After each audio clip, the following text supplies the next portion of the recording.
উপস্থিত সুধী মন্ডলী, সন্ধ্যা থেকে এই পর্যন্ত কোরআন এবং হাদিসের বহু আলোচনা আপনারা শুনেছেন।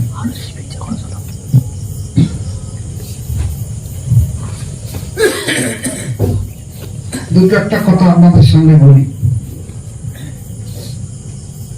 তার পূর্বে যেহেতু এটা তরিকার মজলিস, প্রত্যেকের সবকে পরিপূর্ণভাবে খেয়াল রেখে যাবে।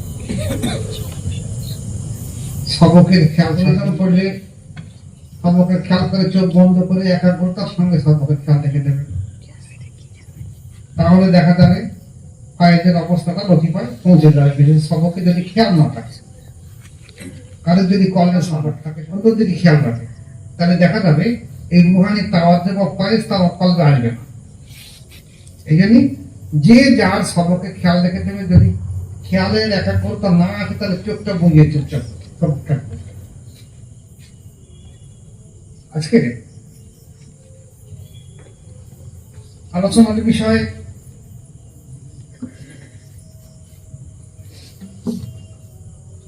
আহলে বায়াত সম্পর্কে দুটো একটা কথা।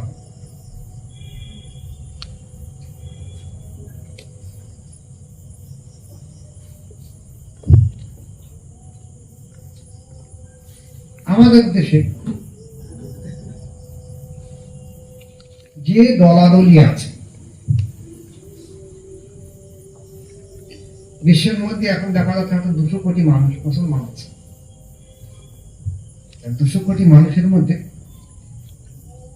73টা দল আছে। 200 কোটির মধ্যে 73টা দল আছে। এই দলের মধ্যে রাসূল পাক সাল্লাল্লাহু আলাইহি হাদিস অনুযায়ী একটা মাত্র দল জান্নাতি। সে দলটা কারা? আজকের জামানায় ওলামায়ে সমাজ বলছে, ওলামারা দিন বলছে, সে দলটা হলো আহলে সুন্নাতুল জামাত।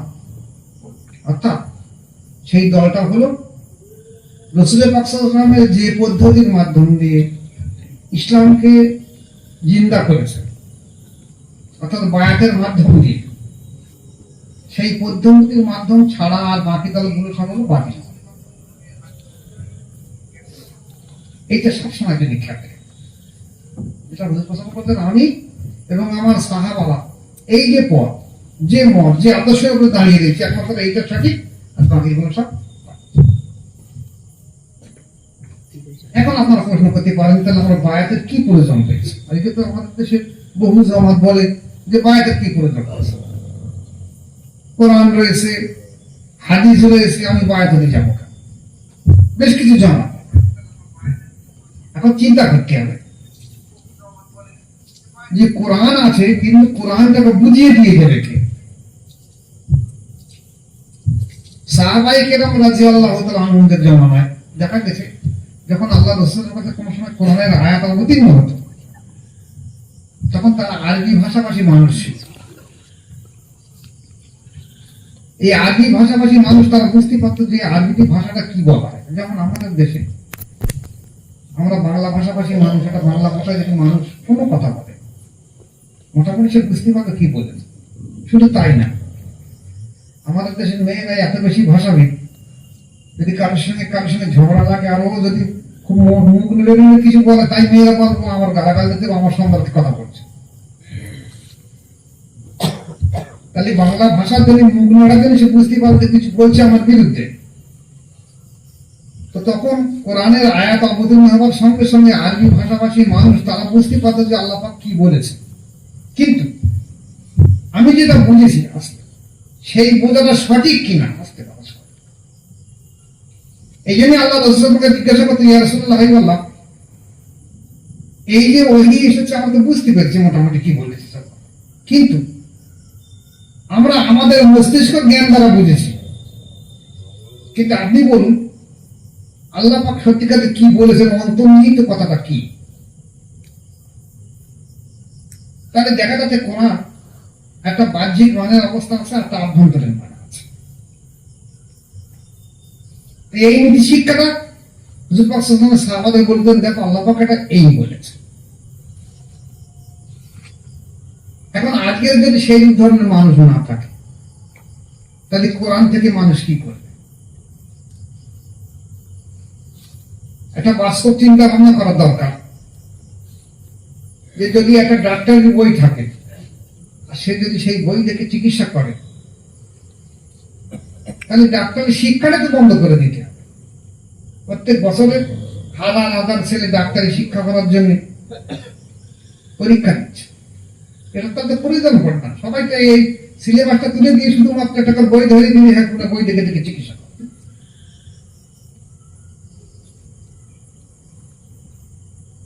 বরঞ্চ ডাক্তারের কাজ হলো কোন রোগীর কোন চিকিৎসা দরকার সেগুলো ডাক্তার করে বুঝে। তো বায়াতেও তেমনই করে যাচ্ছে। আমাদের দেশে এমন একটা সমস্যা ঘটেছে, যে বলে আমরা বলছে যে আমাদের কাছে কোরআন আর হাদিস রয়েছে, আমরা এই মোতাবেক চলবো। কিন্তু রাসূল পাক সাল্লাল্লাহু আলাইহি ওয়াসাল্লাম তো কোরআন আর হাদিসের কথা বলেনি, বলেছে যে কোরআনের ইতরাত রেখে যাচ্ছে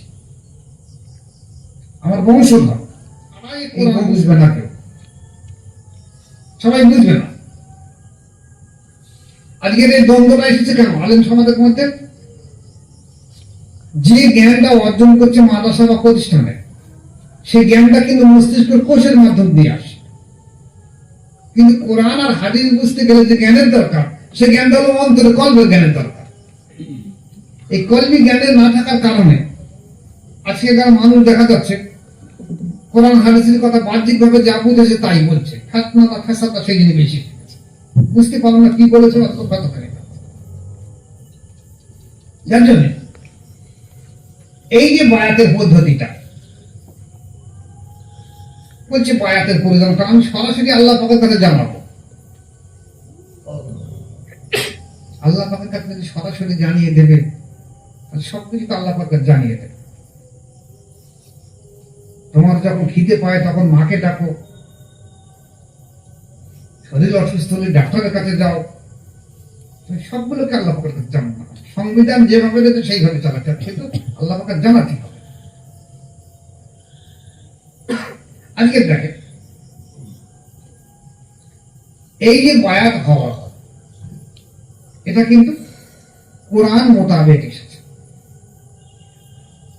অনেক আমি দেখেছি তো অনেক অনেক আলিম এসে আমার কাছে জিজ্ঞাসা করে, বায়াত হওয়া কি কোরআন শরীফে আছে, দেখাতে পারবেন? আমি বললাম বহু প্রমাণ রয়েছে। কে বলছে প্রমাণ নেই? সেটা কথা যে আল্লাহ পাক বলতে ইন্নাল্লাযিনা ইউবাইয়ুনাকা ইন্নামা ইউবাইয়ুল্লাহ ইয়াদুল্লাহি ফাওকা আইদিহিম।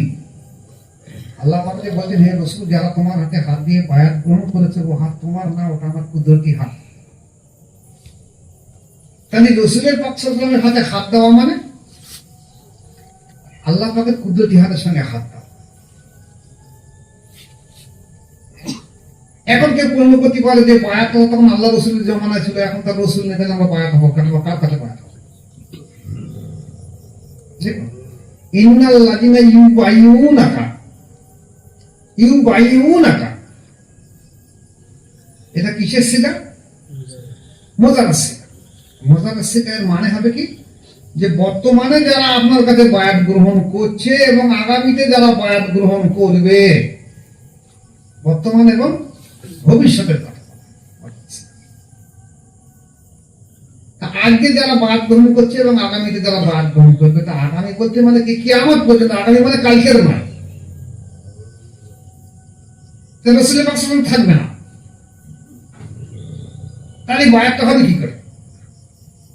তাহলে তিনি যাদের নাই রেখে যাদের তার হাতে বায়াত গ্রহণ করতে হবে।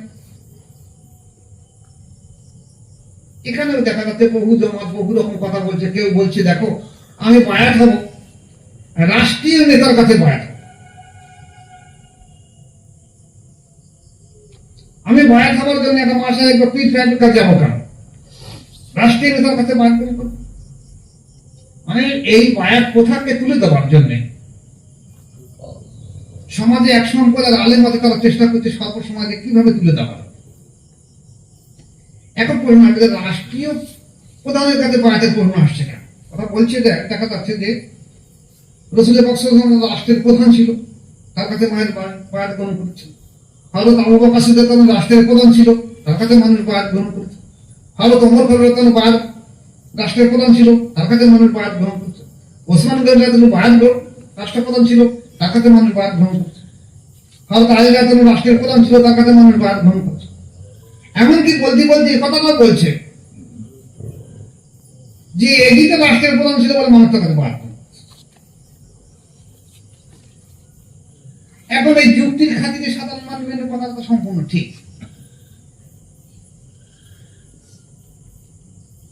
এবং কিতাব দৃষ্টান্ত তাই বলছে যে রাষ্ট্রের প্রধানের কাছে বায়াত হয়েছে। আর আপনার মস্তিষ্ক জ্ঞান দ্বারা আপনি বলবেন সম্পূর্ণ ঠিক কথা, এটা মিথ্যা কথা কিছু না। এটা খেয়াল করা দরকার।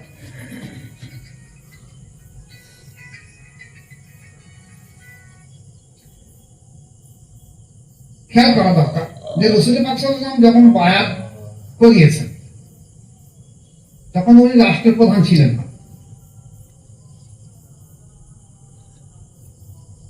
যখন বায়াত করেছেন তখন রাষ্ট্রপ্রধান ছিলেন না। মক্কা থেকে মদিনা শরীফে হিজরতের পরে উনি রাষ্ট্রের নেতা হলেন, নাকি তাই তো? মক্কা থেকে মদিনায় আসার পরে উনি রাষ্ট্রপ্রধান হলেন, তখন ইসলামী রাষ্ট্র হলো। তার আগে তো উনি মক্কা শহরে বায়াত গ্রহণ করেছেন। অতএব এই ধোপে থেকে না তাদের কথা যে রাষ্ট্রপ্রধানের কাছে বায়াত গ্রহণ করতে। এবার যদি মনে করা হয় আবু বকর সিদ্দিকের বিষয় কি হবে? এখন বলুন দেখি, হযরত আবু বকর সিদ্দিক রাদিয়াল্লাহু জওয়ান হয়, আর কি খলিফা ছিল? খলিফা তো উনি ছিলেন, আর কে খলিফা ছিল? উনি একাই খলিফা ছিলেন। উনি একা খলিফা ছিলেন, তারপর উনি রাষ্ট্রপ্রধান হয়েছে। উনি খলিফা এবং উনি রাষ্ট্রপ্রধান। মানুষ বায়াত গ্রহণ করেছে খলিফা হিসেবে, কিন্তু যেহেতু উনি রাষ্ট্রপ্রধান, তাই মস্তিষ্ক জ্ঞান দ্বারা আলেম সমাজ বলতে উনি রাষ্ট্রপ্রধানের কাছে মানুষ বায়াত গ্রহণ করছে। ভালো কথা। এরপর আসে ওমর রাদিয়াল্লাহু জামানা। তো ওমর ফারুক রাষ্ট্রপ্রধান ছিলেন, কিন্তু উনি ওই সময় উনি খলিফা ছিলেন। ওই সময় উনি খলিফা ছিলেন, আর তো দ্বিতীয় খলিফা ওই সময় কেউ ছিল না। তাহলে উনি খলিফা ছিলেন এবং রাষ্ট্রপ্রধান ছিলেন।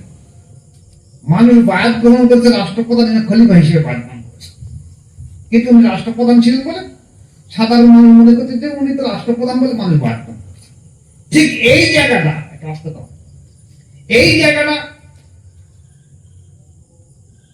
মানুষগুলো এই ওয়াহাবি মতাদর্শের মানুষগুলো এই জায়গাটা বলতে যাচ্ছে যে রাষ্ট্রপ্রধান হিসেবে মানুষ সেখানে বায়াত গ্রহণ করেছে, তাহলে রাষ্ট্রপ্রধান হিসেবে এদিক কাছে বায়াত গ্রহণ করা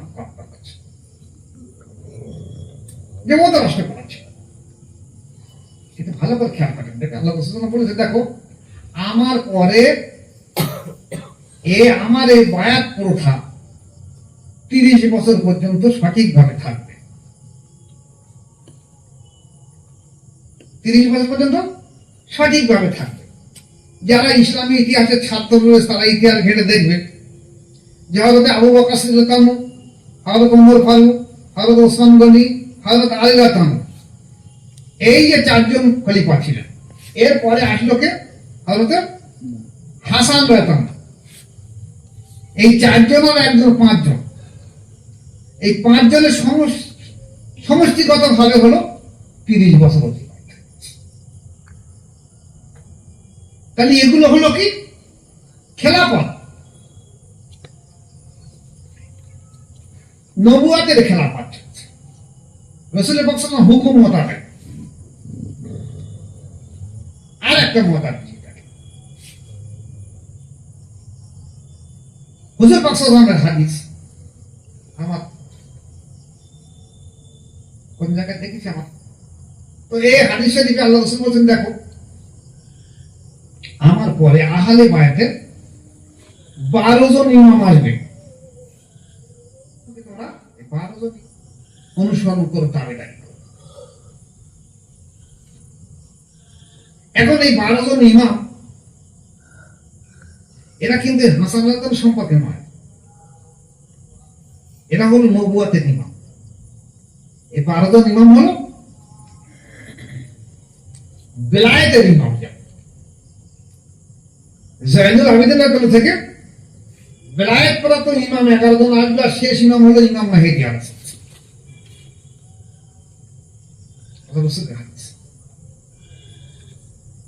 এখন আলোচনাটা কোন জায়গায়, আমি সে জায়গায় আসতে পারলাম না এখন, যে হাসান রাদিয়াল্লাহু যখন বায়াত করেছেন তখন কারণ অসুবিধা ছিল না, কিন্তু মুআবিয়া রাদিয়াল্লাহু একটু বাধা দিয়েছিলেন।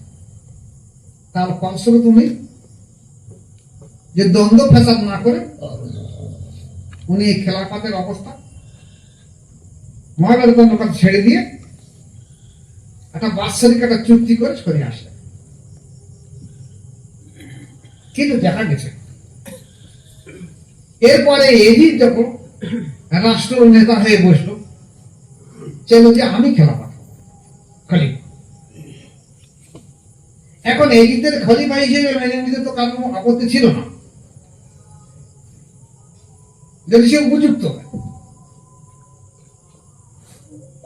কিন্তু পরিষ্কার কেতাব বলছে এজিদ সেই সময় শরাব পান করত,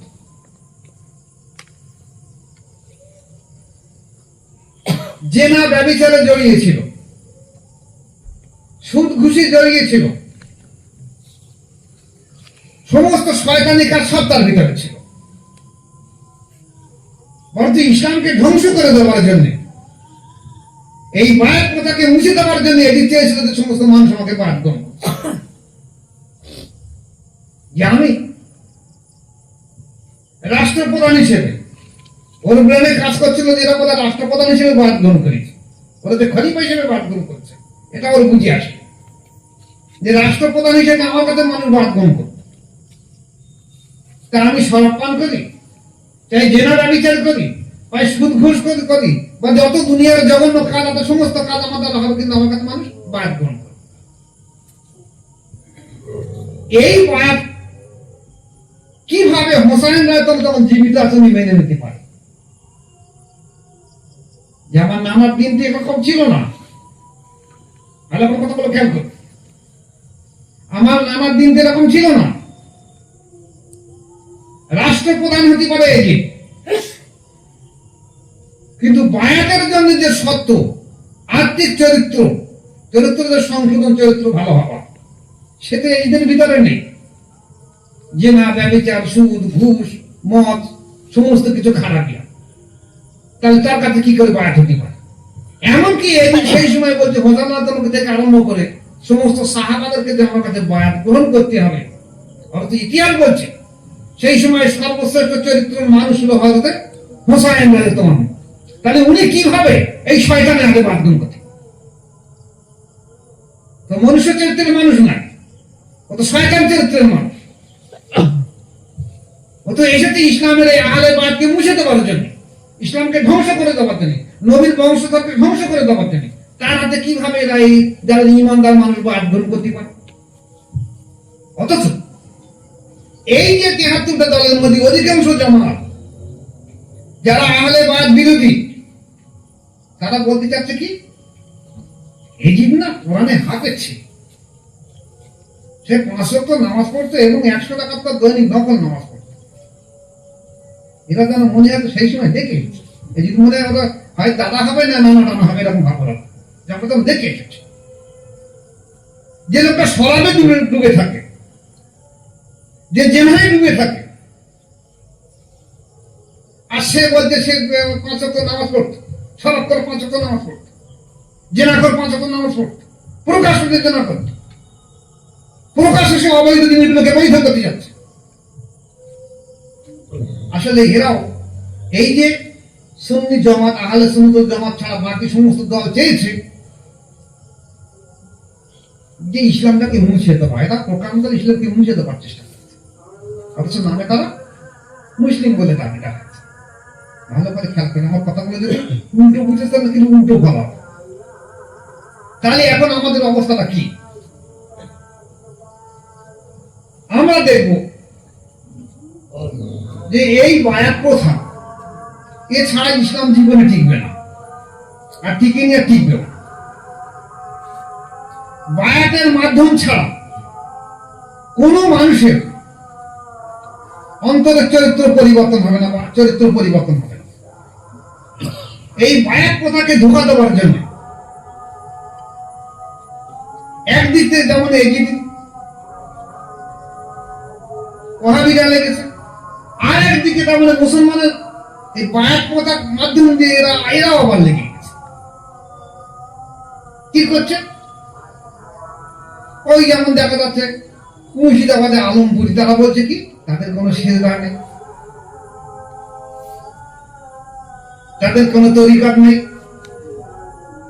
তাদের মেয়ে ছেলে বেটা ছেলে সেখানে উলঙ্গ হয়ে সেখানে চলাফেরা করতে বেপরদা চলাফেরা করছে। বলছে আমি পীর সাহেব, আমার নানি নাকি আমাকে খেলাফত, আমার নানি আমাকে খেলাফত দিয়েছে। আমার কাছে বহুবার এসেছে যে আলমপুর থেকে, আমি বলছি শেরগা শরীফাকে দেখে দাও, বলছে আমাদের শেরগা নেই। তাহলে এরাও এই বায়াতটাকে প্রকারান্তর ধ্বংস করে দেওয়ার চেষ্টা করছে। আর এক সম্প্রদায়ের মানুষ আবার জন্মেছে এবং জন্মাবে, তারা বলবে কি পীর সাহেব আমার শব্দের মাধ্যমে খেলাফত দিয়েছে, পীর সাহেব আমার শব্দের মাধ্যমে খেলাফত দিয়ে আমি বায়াত করা। আচ্ছা আপনার ভালো করে কথা বলুন দেখি, একটা মানুষকে দেখা যাচ্ছে আমাদের মোজাদের তরিকা 30টা ক্লাস আছে,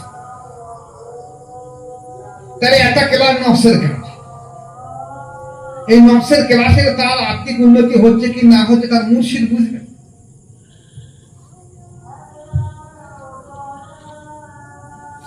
তার মুর্শিদ তার চরিত্র পরিবর্তন করতে হবে, পরিবর্তন হয়ে যাবে, তার সবকটা পাল্টে দেবে, অনুবাদ দেবে।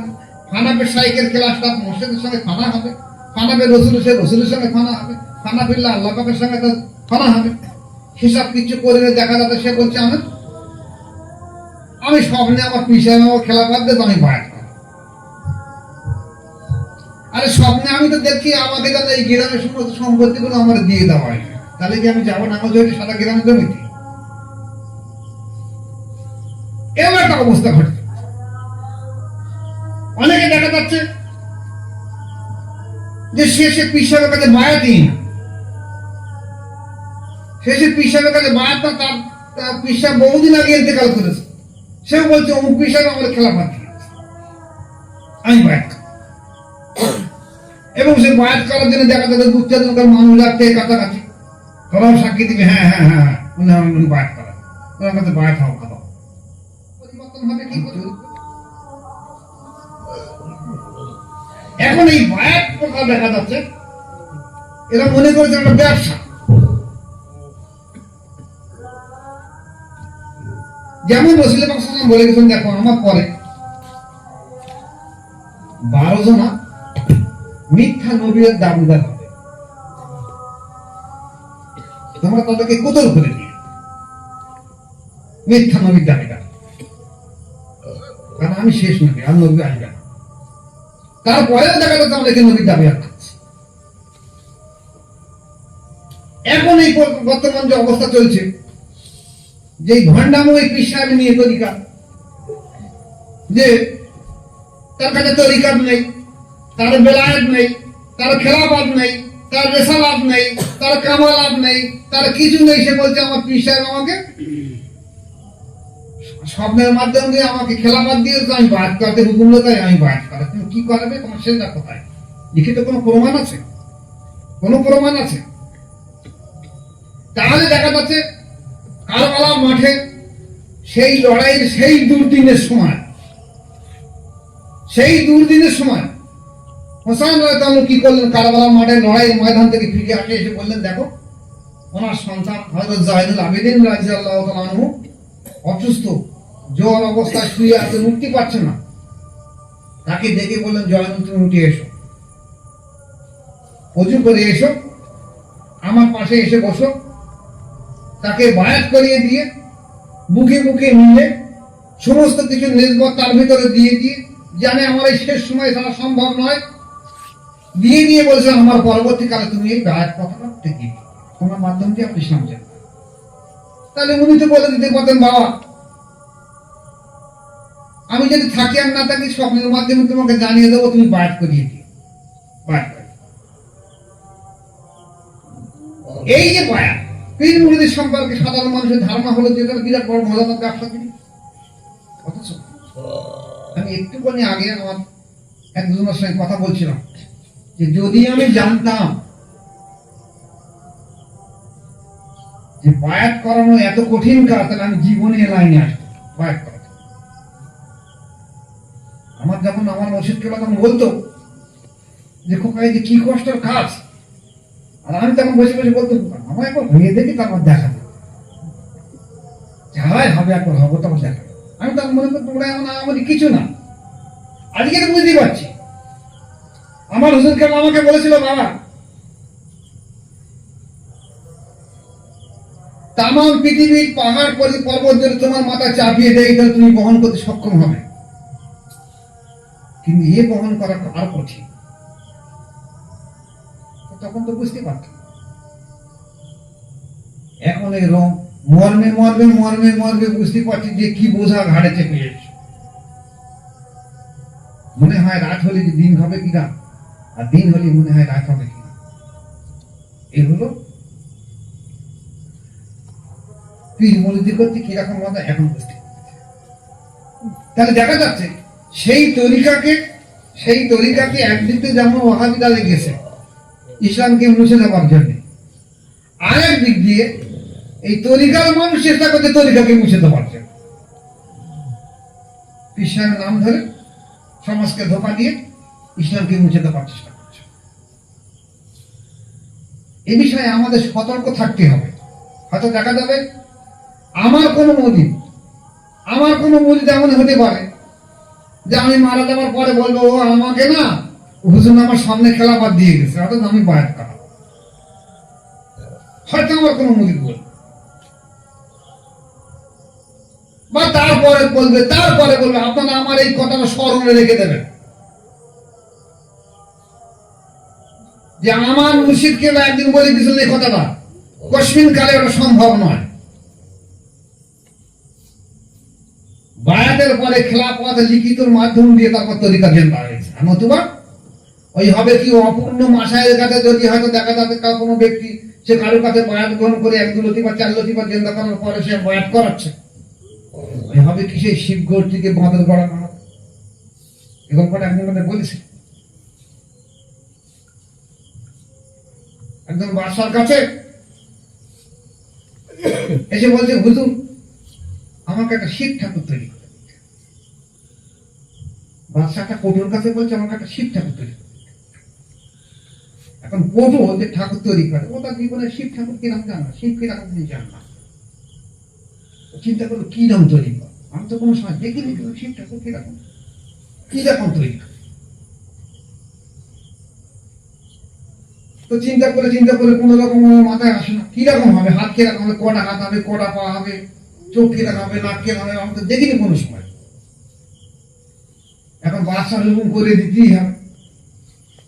এখন পটু একদিন বসে রয়েছে, দেখেছে একটা বাঁদর লাফাতে সামনে যাচ্ছে, মানে গিরির মতন করে দিল একদম হুবহু মাটি একটা তৈরি করেছেন। বাদশাও দেখিনি শিব ঠাকুর কিরকম। বাদশাকে বলছেন এই দেখো এই শিব ঠাকুর তৈরি করেছে। বাদশা বলতে হতেই পারে, মানে আমরা তো কোনো সময় দেখিনি, আমিও তো কোনো সময় দেখি, হতেই পারে কোথায় শিবগড় থেকে বাঁদর করে ফেলবে। মানুষ জান্নাতে যাওয়া তেমন জাহান্নামে যাবে। আমার এই কথাটা যেন কোনো আমার হিন্দু ভাই শুনে যেন মনে দেখা যাবে না, আলোচনা প্রসঙ্গে একটা কথা বলেছি। কথা কোনো হিন্দু ভাই শুনলে বলবে দেখো আমার ধর্ম সম্পর্কে কোনো মন্তব্য করেছে না, ধর্ম সম্পর্কে কোনো কথা নেই। কথা হলো শিবগড় থেকে বাঁদর গড়াই একটা কথা পুরোবাদ বা সেই হিসেবে উদাহরণের জন্য কথাটা বলবো। তাহলে দেখা যাবে তরিকার মধ্যে যদি তার নফসের চরিত্র সংশোধন না করে দেওয়া যায়, নফসে আমার চরিত্র সংশোধন না করে দেওয়া যায়, ওখান থেকে জীবনে মানুষ হবে না। যারা এইরূপ ধরনের কাজ করে নফসের চরিত্র কোনো সময় সংশোধন নেই, নফসে আমার চরিত্র অসন্ত আত্মা অশান্ত চরিত্রকে সংশোধন করতে নফসে লওয়ামা করে দিতে হবে। নফসে লওয়ামা চরিত্রকে সংশোধন করে নফসে মুলহেমা করে দিতে হবে। নফসে মুলহেমা চরিত্র সংশোধন করে নফসে মুতমাইন্না করে দিতে হবে। তারপর সেটা শান্তি প্রাপ্ত নফস, তারপর সেটা মানুষকে সেই জায়গায় পৌঁছে দিয়ে দেবে। আমি যেমন ব্যক্তি, আমি যেমন ব্যক্তি তাকে তেমন তৈরি করতে পারবো, আমি তো এর বেশি পারবো না। আমি টু পর্যন্ত পড়াশোনা করতে, আমি টু পর্যন্ত পড়াতে পারবো, আমি 4 পর্যন্ত পড়ি, 4 পর্যন্ত পড়াশোনা করতে পারবো। তাহলে আমি একটা মানুষের যে লক্ষ্য মকসুদ মন্দিরে পৌঁছবো কি করে? শব্দের মাধ্যমে আমি সব হয়ে যাবে। তাহলে দেখা যাচ্ছে পীর মুরিদ নিয়ে একদিকে যেমন ওহাবীদের ঘৃণা এসেছে, পাশাপাশি পীর মুরিদ নিয়ে এক সম্প্রদায়ের মানুষ ব্যবসা হিসেবেও নেমে গেছে। এ বিষয়ে সতর্ক থাকতে হবে সবাইকে। আবার বলছি, আহলে সুন্নাতুল জামাতের হাকিকাতে আল্লাহ ওয়ালা মানুষের হাতে বায়াত গ্রহণ করলে বেশক সে ব্যক্তি আল্লাহ পর্যন্ত পৌঁছে যাবে, কোনো সন্দেহ নেই। আর যদি এই অবস্থা না আসে, সাধারণ একটা ভণ্ডামূল মানুষের কাছে বায়াত গ্রহণ করে, বেশক সে ব্যক্তি জাহান্নামে যাবে, কোনো সন্দেহ নেই। এটি খেয়াল রেখে দিলে ওই বায়াতের মাধ্যম দিয়ে হয় সে আল্লাহ প্রাপ্তি হবে, নয় শয়তান প্রাপ্তি হবে। যেমন ভালো জিনিস, যে জিনিস যত ভালো তার ভিতরে তত খারাপই আপনাদের খেয়াল রেখে দিতে হবে। প্রয়োগ যদি একটু ভুল হয় তাহলে ক্ষতিগ্রস্ত। ভাত যদি একটু বেশি জাল হয়ে যায় তাহলে কাদা হয়ে যাবে, আর একটু কম জাল হয়ে যায় তাহলে চাল হয়ে যাবে। ঠিক তদ্রুপ মানুষের জীবনে ভালো হবে না। তাই বায়াত হওয়ার আগে আল্লাহ পাক কোনদিন আমাকে বায়াতে রাখবে আমি জানিনি, যে যেখানে বায়াত হবে চেষ্টা করবে বায়াত হওয়ার আগে দেখে নেওয়া যে খেলাপাত আছে কিনা, এবং মোটামুটি সাধ্য মতো শরীয়ত সুন্নাত মোতাবেক চলে কিনা, তার নফসের চরিত্র আছে কিনা। যদি থেকে থাকে তার কাছে বায়াত গ্রহণ করবে না, বরঞ্চ শরীয়তের পুরো পাবন্দি করবে, সেটাও লাভজনক। কিন্তু অপূর্ণ মাসায়ের কাছে বায়াত হলে জাহান্নাম তার জন্য অবশ্যই হয়ে যাবে, অবধারিত হয়ে যাবে, কোনো সন্দেহ নেই। অপূর্ণ মাসায় সে নিজেই লক্ষ্য চেনে না, তাকে লক্ষ্য তো পৌঁছে দেবে কথা। এখানে আর একটা পরিণাম আসবে যে আমাদের দেশে অনেক দেখা যাচ্ছে অনেক মানুষ আছে, তারা ঝুপঝাপ করে যে কোনো একটা মাসায়কে সমালোচনা করে। এখন দেখতে হবে আজকে বর্তমানে যে ফাতনার যুগ এসেছে আমাদের সামনে, 200 কোটি মানুষের মধ্যে যে মানুষগুলো 73 দলে ভাগ হয়ে আছে। এখন যদি 73 দল কোন মতে এক জায়গায় হতে পারে, মতাদর্শ তো আলাদা, তাহলে আমরা এতটুকু করে নেই যারা সুন্নি যে আমাদের আকীদা আছে তাদেরকে আমরা আপন ভাই বলে কাছে টেনে নেই। আমাদের কিছু ভুল ভ্রান্তি থাকবে, আর বাকি যারা ওয়াহাবী মতাদর্শ তাদেরকে আমরা আলাদা করে দিয়ে দেয়। তাহলে আমরা দুনিয়ার সমস্ত সুন্নি জামাতকে যদি এক মতাদর্শ আনতে পেরেছি, তাহলে দেখা যাবে আমাদের জামাতটা বড় হয়ে যাবে। আমরা কোনো সুন্নি জামাতের বিরুদ্ধে মন্তব্য করবো না। তাহলে আমি যদি তার সমালোচনা না করি তাকে কাজকে নিতে পারবো। এইভাবে দেখা যাবে সুন্নি জামাতটাকে আমরা বড় করে নিয়ে নেবো। আর যদি আমরা এই সুন্নি জামাতের মধ্যে কাটা ছড়াছড়ি করি, তাহলে দেখা যাবে ওয়াহাবীরা আমাদের মাথার চাটি মেরে বসে গিয়ে, যেটা ঘটেছে তাই। আজকে দেখা যাচ্ছে ওয়াহাবীরা বহু মাদ্রাসা কায়েম করছে, করে সুন্নি জামাতের মাদ্রাসা শিক্ষার সঙ্গে পেরে উঠতে পারেনি বলে তাই আজকে মসজিদে ওদের ইমাম, আর প্রায় মহল্লায় একটা করে মাদ্রাসা করেছে, আর চাঁদা কালেকশন করে সেখানে ছাত্র দিয়ে ওদের মতাদর্শ তৈরি করে। দেখ এই প্রসঙ্গে একটা বড় হয়ে যাবে, মেশিন যাচ্ছে।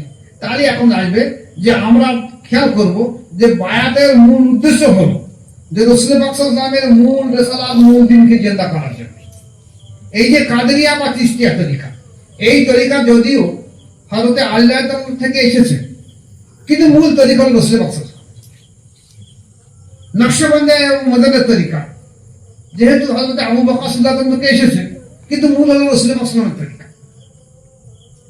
তাহলে যখন কারবালার ঘটনা ঘটার পরে এখান থেকে দেখা যাচ্ছে দ্বন্দ্ব আসলো যে বায়াত প্রথার দুটো ভাগ হয়ে গেল। একটা হলো এডিটি বায়াত, রাষ্ট্রের প্রধানের বায়াত, আর একটা হলো আহলে সুন্নাতুল জামাতের বায়াত, ইমামদের বায়াত। এই ইমামদের বায়াতের মাধ্যম দিয়ে আজ দেখা যাচ্ছে তামাম বিশ্বের পীর মুরিদরা, পীর সাহেব তারা সেই বায়াত প্রণালী চালু করে রেখে দিয়েছে।